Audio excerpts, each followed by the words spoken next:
আমার নন্দের ছেলে আমাদের সাথে আমাদের বাড়িতেই থাকত। সে সবসময় আমাকে লুকিয়ে লুকিয়ে দেখত। একদিন আমি জামা কাপড় পাল্টাছিলাম।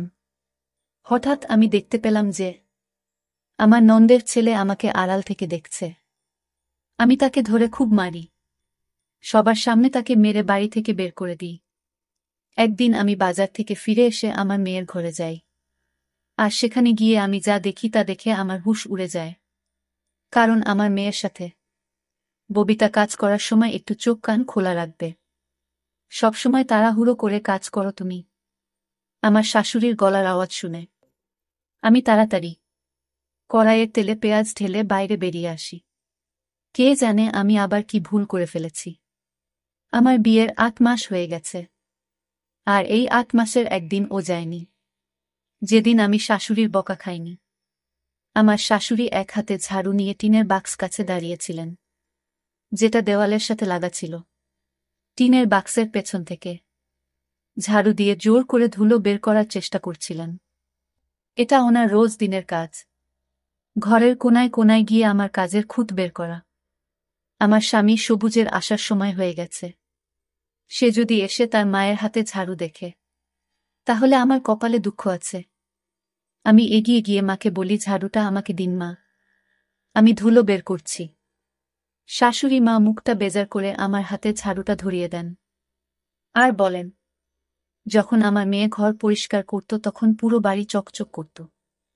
সে শ্বশুর বাড়ি চলে যাওয়ার পর থেকে বাড়ির চমকটাই নষ্ট হয়ে গেছে।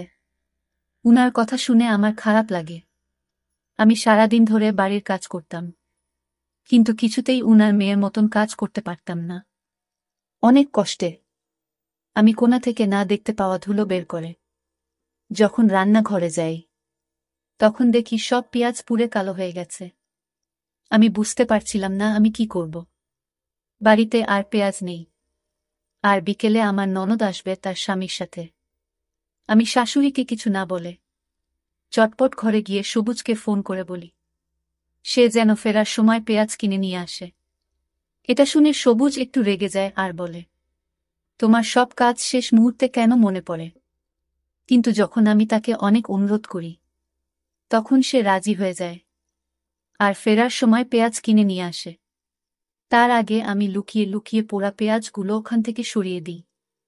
আমার নন্দের আসার আগেই আমি বিরিয়ানি বানিয়ে ফেলি। আমার নন্দের বিয়ে আমার সাথেই একসময় হয়েছিল। সে শ্বশুর বাড়ি চলে গেলেও তার সুস্মৃতি এই বাড়িতে রেখে গিয়েছিল। উঠতে বসতে আমার শাশুড়ি তার মেয়ের কথা বলতেন। আমি খুব যত্ন করে ডাইনিং টেবিলে খাবার সাজাই। আমরা সবাই যখন খেতে বসি, তখন আমার স্বামী আমার বিরিয়ানির খুব প্রশংসা করে। কিন্তু আমার শাশুড়ি আমার সব আনন্দে জল ঢেলে দেন। তিনি বলেন, কিন্তু আমার মেয়ের হাতের বিরিয়ানির রংটাও কত সুন্দর হতো। এটা শুনে আমার সারা দিনের খাটুনি মাটি হয়ে গেল। আমার পেটটাও একদম ভরে গেল। আর কোনো খিদে রইল না। আমি সবার এত বাসন তুলে সেগুলো রান্নাঘরে মাজতে নিয়ে যাই। আমার চোখে পানি চলে আসে। আমার বাপের বাড়ির কথা মনে পড়ে যায়। ওখানে বাবা আমার সব কাজের প্রশংসা করত। আমার রান্না করা খাবার তো সবাই চেটেপুটে খেত। আর এখানে হাজার চেষ্টা করা সত্ত্বেও কারোর আমার কাজ পছন্দ হয়ে ওঠে না। আমার স্বামী আর শাশুড়ি সারাদিন আমার নন্দের নাম করত। আমার ননদ তাদের প্রাণ ছিল। আমার শাশুড়ির ভাইয়ের ছেলের বিয়ে ছিল, আর তার জন্য আমি জামা কাপড় খুঁজছিলাম। তখন আমার শাশুড়ি আমার ঘরে এসে বলেন, বৌমা, আজ তুমি শাড়ি পরে যেও, কারণ আমার মেয়েও শাড়ি পরে। এটা শুনে আমি চিন্তায় পড়ে যাই। আমি শাড়ি সামলাতে পারি না। কিন্তু আমি এটা বুঝতে পারছি না যে আমার ননদ শাড়ি পরছে বলে আমাকেও কেন শাড়ি পরতে হবে। সবুজ অফিস থেকে ফিরে আমার গোমরা মুখ দেখে জিজ্ঞেস করে, কি হয়েছে তোমার? আমি বলি, মা আমাকে শাড়ি পরতে বলেছেন। আমার শাড়ি পরতে ভালো লাগে না। হাজার চেষ্টা করে পুরো শরীর ঢাকা সত্ত্বেও আমার মনে হয় যে আমার চেহারাটা পুরো ঢাকা পড়ে না। সবুজ এসে বলে, তুমি শাড়ি পইরো না। শাড়ি শুধু আমার বোনকেই মানায়। এটা শুনে আমার খুব রাগ হয়। আমি জেদ করে শাড়ি পরি আর কোনো রকমে তুলতে তুলতে বিয়ে বাড়িতে গিয়ে পৌঁছায়। ওখানে গিয়ে আমি জানতে পারি যে আমার ননদ গর্ভবতী। সে খুশি হয়ে সবাইকে এই খবরটা শোনাচ্ছিল। এটা শুনে আমিও খুশি হই। কিন্তু কিছুক্ষণ পর আমার সব আনন্দ মাটি হয়ে যায়। আমার ননদ গর্ভবতী শুনে সবাই আমাকে প্রশ্ন করতে শুরু করে যে আমি কবে গর্ভবতী হব, কারণ আমাদের একসাথে বিয়ে হয়েছিল। আমি বুঝতে পারছিলাম না সবার প্রশ্নের কি উত্তর দেব। পরের দিন আমার শাশুড়ি আমাকে ডাক্তারের কাছে নিয়ে যান। তারপর জানা যায় যে আমার কিছু সমস্যা, যার চিকিৎসা হওয়ার পরেই আমি মা হতে পারব। বাড়িতে এসে আমার শাশুড়ির সারা বাড়ি মাথায় তোলে। আমি ঘরে দরজা বন্ধ করে বসে থাকি। সবুজ আমাকে এই নিয়ে কিছু বলে না, কিন্তু সবাই আবার আমার নন্দের প্রশংসা করতে থাকে। আমার শাশুড়ি তার জন্য অনেক রকমের রান্না করতেন। আমাদের বাড়ি থেকে তার জন্য খাবার, ফল, জুস সব যেত। যেন মনে হতো যে তার শ্বশুর বাড়িতে কিছুই নেই। শেষমেশ সেই দিনটা আসে যেদিন আমার নন্দের একটা ফুটফুটে ছেলের জন্ম দেয়। আমার নন্দের ছেলে অনেক ছোট বয়স থেকেই আমাদের বাড়িতে থাকত। আমার নন্দের স্বামী কাজে যাওয়ার সময় তাকে আমাদের বাড়িতে দিয়ে যেত, আর ফেরার পথে তাকে নিয়ে যেত। আমার ননদ ঘর আর বাচ্চা দুটো একসাথে সামলাতে পারত না, তাই সে তার ছেলেকে আমাদের বাড়িতে পাঠিয়ে দিত। সেই ছোট বাচ্চাটাকে আমি খুব ভালোবেসে ফেলি। আমার শাশুড়ি মায়ের বয়স হয়েছিল, উনার ক্ষমতা ছিল না এত ছোট একটা বাচ্চাকে সামলানোর। তাই আমার নন্দের ছেলে সেলিমের দায়িত্ব আমার ঘাড়ে এসে পড়ে। কিছুদিন পর আবার শুভ্র আসে যে আমার ননদ আবার মা হতে চলেছে। তারপর সে সেলিমকে পুরোপুরি আমার উপর ছেড়ে দেয়। আমিও সেলিমকে নিজের সন্তানের মতন বড় করতে থাকি।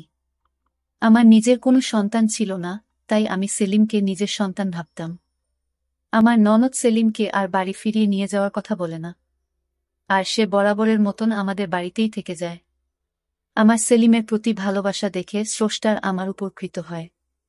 সেলিমের যখন 4 বছর বয়স তখন আমার একটা মেয়ে হয়। আমার মেয়ে হওয়ার পরেও আমি সেলিমকে নিজের কাছে রাখি আর দুটো বাচ্চাকেই একসাথে বড় করি।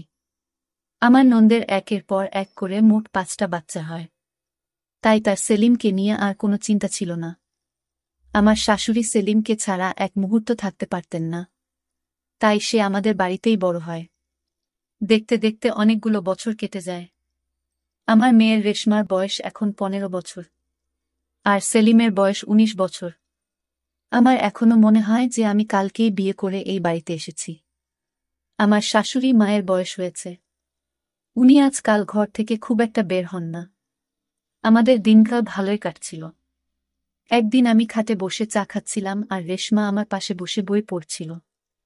আমি তাকে জিজ্ঞেস করি, কি ব্যাপার রেশমা, আজকাল তোর সেলিম দাদা তোকে পড়াশোনায় সাহায্য করে না? রেশমা মাথা নাড়ে আর বলে, আজকাল আমার সেলিম দাদার ব্যবহার ভালো লাগে না। ও কেমন বদলে গেছে, তাই ওর সাথে কথা বলতে আর তেমন ইচ্ছে করে না। ওর সাহায্যের আমার কোনো প্রয়োজন নেই, আমি নিজেই পড়ে নেব। এটা শুনে আমার হাসি পায়। ভাই বোনের মধ্যে এরকম ঝগড়া তো হয়েই থাকে, কিন্তু আমি দিন দিন লক্ষ্য করি যে তাদের মধ্যে দূরত্ব বাড়তেই আছে। আগে ওরা সবসময় একসাথে থাকত, কিন্তু আজকাল সেলিম যেখানে থাকে সেখানে রেশমা যেতেও চায় না। আমি রেশমাকে অনেক বোঝানোর চেষ্টা করি, কিন্তু সে বলে, মা তুমি সেলিম দাদাকে ভালোভাবে জানো না, ও এখন অনেক পাল্টে গেছে। আমি রেশমাকে তার মতো ছেড়ে দিই আর ভাবি যে পরে ওকে আমি বুঝিয়ে বলবো। আজকাল প্রায় সে আমার কাছে সেলিমের নামে নালিশ করে, কিন্তু আমি সেলিমের বদলে তাকে বোঝাই, কারণ আমার সেলিমের প্রতি বিশ্বাস ছিল। সে আমার চোখের সামনে বড় হয়েছে। আমি আর আমার শাশুড়ি মা তাকে বড় করে তুলেছি। আমাদের শিক্ষায় সে বড় হয়েছে, তাই সে কখনই খারাপ হতে পারে না, এটা আমার বিশ্বাস ছিল। কিন্তু এই কয়েকদিন আমিও সেলিমের মধ্যে একটা পার্থক্য লক্ষ্য করছি। ও সারাদিন আমার উপর নজর রাখত। সেলিম আমার ছেলের মতো ঠিকই, কিন্তু সে আমার স্বামী নন্দের ছেলে, তাই আমি ওর সামনে ঘোমটা দিয়ে থাকতাম। ও যখন কলেজ থেকে ফিরত তখন রান্না ঘরের বাইরে বসে আমাকে কাজ করতে দেখত। ওর নজরটা আমার ভালো লাগে না। আমার তখন মনে হয় যে রেশমা হয়তো ঠিকই বলছে। সেলিম বড় হয়ে গেছে, তাই হয়তো রেশমা ওর থেকে দূরে থাকতে চায়। একদিন আমি সবুজকে বলি, আমাদের এখন সেলিমকে তার মায়ের কাছে পাঠিয়ে দেওয়া উচিত। একটা কম বয়সী ছেলেকে আমাদের বাড়িতে রাখা ঠিক নয়। এটা শুনে সবুজ অবাক হয়ে যায় আর বলে, হঠাৎ তোমার মাথায় এমন একটা খেয়াল এলো কেন? সেলিম তো ছোটবেলা থেকেই এখানেই বড় হয়েছে। আমার বোন তো ওর দিকে ফিরেও তাকায়নি। তাহলে এখন আমি তাকে আমার বোনের কাছে কেন ফেরত পাঠাবো? তুমি কি ভুলে গেছ যখন রেশমা হয়নি তখন সেলিম আমাদের একমাত্র সন্তান ছিল? তার তো কথা শুনে আমি চুপ হয়ে যাই। এই কথাটা একদম সঠিক যে আমার মেয়ে হওয়ার আগে পর্যন্ত আমি সেলিমকে কোলে নিয়ে নিজের মা হওয়ার শখ মেটাতাম। কিন্তু আজকাল সেলিমকে নিয়ে আমার খুব ভয় হয়। ওই যে কথায় বলে না, নিজের রক্ত সব সময় নিজেরই রক্ত হয়। আর সেলিম আমার নিজের ছেলে নয়। তখন গরমকাল ছিল। দুপুরে খুব চড়া রোদ উঠেছিল। ছেলে মেয়েরা সব কলেজ থেকে ফিরে এসে যে যার মতো নিজের ঘরে চলে গেছিল। আমি ছাদে কাপড় কাচতে যাই আর সব কাপড় কেচে যখন আমি নিচে নেমে আসি তখন আমার গা পুরো ঘামে ভিজে গেছিল। আমি ভাবি যে রাতের খাবার বানানোর আগে আমি কাপড়টা বদলে ফেলি। আমি ঘরে গিয়ে কাপড় বদলাতে শুরু করি। হঠাৎ আমার মনে হয় যে কেউ আমাকে দেখছে। আমি পেছনে ঘুরে দেখতেই ঘরের জানালাটা বন্ধ হয়ে যায়।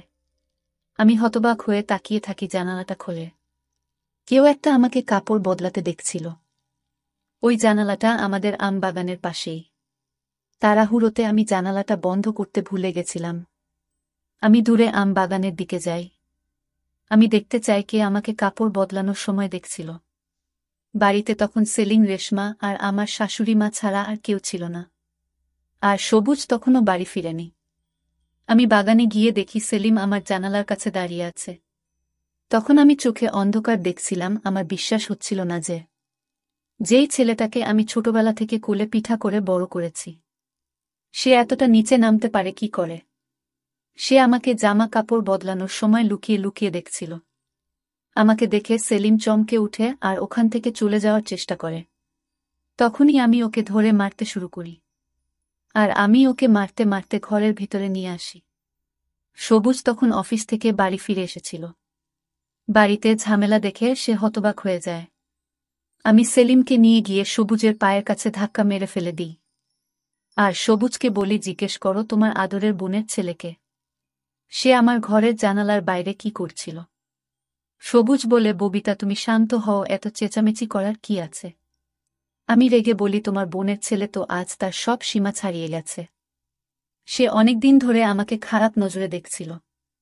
আজ সে আমার জানালা দিয়ে উঁকি মারছিল, কারণ সে জানত যে আমি ছাদ থেকে কাপড় কেচে নিচে এসেছি। আর এখন আমি কাপড় পাল্টাতে ঘরে যাব। তখন আমার শাশুড়ি মা ঘর থেকে বেরিয়ে এসেছিলেন। আমার কথা শুনে সবাই হতবাক হয়ে যায়। সবুজ বলে, কবিতা তুমি যা বলছো ভেবে চিনতে বলছো তো? আমি বলি, তুমি তোমার ভাগিনাকে জিজ্ঞেস করো না। সবুজ সেলিমের দিকে তাকায়, কিন্তু সেলিম চুপচাপ অপরাধীর মতো মাথা নিচু করে দাঁড়িয়েছিল। আমি সেলিমকে বাড়ি থেকে বের করে দেই। সে আমার নন্দের বাড়িতে ফিরে যায়।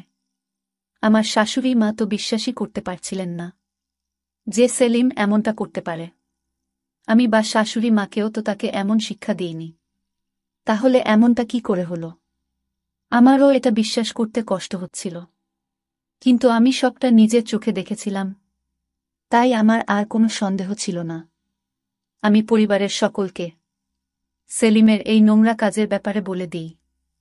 এতে সবাই সেলিম আর আমার নন্দের নামে ছিটছিট করে। এই ঘটনাটার পর প্রায় 7 দিন কেটে গেছে। এই 7 দিন আমার শাশুড়ি মা একবারও তার ঘর থেকে বেরোয়নি। সবুজ তো আমার সাথে বেশি কথা বলে না। আমিও চুপচাপ ছিলাম। রেশমা সারাদিন নিজের ঘরেই থাকত। আমার তো এখন ভয় হতে থাকে যে যদি সেলিম রেশমার সাথে খারাপ কিছু করত, তখন আমরা লোকের কাছে কি করে মুখ দেখাতাম। সেলিমে যাওয়ার পর আমি বুঝতে পারি যে সেলিম বাড়ির অনেক ছোটখাটো কাজ করে দিত। ও চলে যাওয়ার পর সেই সব কাজ আমার ঘাড়ে এসে পড়ে। আমাকে রোজ বাজারে যেতে হতো। সবুজ সারাদিন অফিসে থাকত আর সে অনেক বেলা করে ফিরত। তাই কিছু কেনার দরকার হলে আমাকে বাজারে যেতে হতো। একদিন দুপুরে খুব চড়া রোদে আমাকে বাজারে যেতে হয়। আমি কয়েকটা কেনাকাটা করে তাড়াতাড়ি বাড়ি ফিরে আসি। বাড়ি এসে আমি প্রথমে রেশমার ঘরে গিয়ে তার পছন্দের কেকটা দিয়ে আসি। সেই ঘরে পড়াশোনা করছিল। আমি তার জন্য তার পছন্দের কেকের দোকান থেকে কেক আর চকলেট কিনে এনেছি। রেশমা তখন তার ঘরে লেখাপড়া করছিল। তারপর যে আমি রেশমার ঘরে গিয়ে দরজাটা খুলি, অমনি আমার আত্মা কেঁপে উঠে। আমার মেয়ে একটা ছেলের সাথে বিছানায় শুয়েছিল। রেশমা হয়তো ভেবেছিল আমার বাজার থেকে ফিরতে দেরি হবে। তখন আমাকে দেখে তার চেহারার রং পাল্টে যায়। তার পাশে শুয়ে থাকা ছেলেটা দ্রুত করে ওঠে, ঘরের জানালা দিয়ে পালিয়ে যায়।